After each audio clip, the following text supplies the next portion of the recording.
السلام علیکم و رحمت الله و برکاته. به برنامه وزارت امور داخله در 7 روز گذشته خوش آمدید.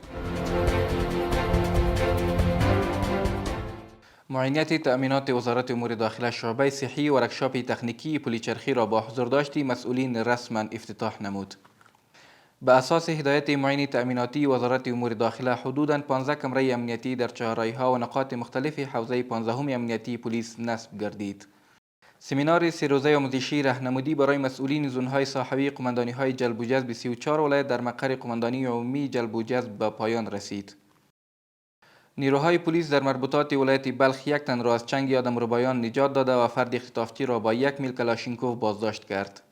آقایان هر یک ملا عبدالظاهر صابر و حاجی عبدالکریم پس از سالها زجر و شکنجه در زندان گوانتانامو به اثر سعی و تلاش امارت اسلامی افغانستان مع الخیر به وطن عودت نمودند.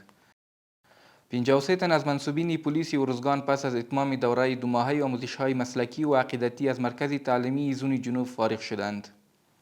این بود دستاوردهای این هفته وزارت امور داخله. تا برنامه بعدی شما را به خداوند میسپارم.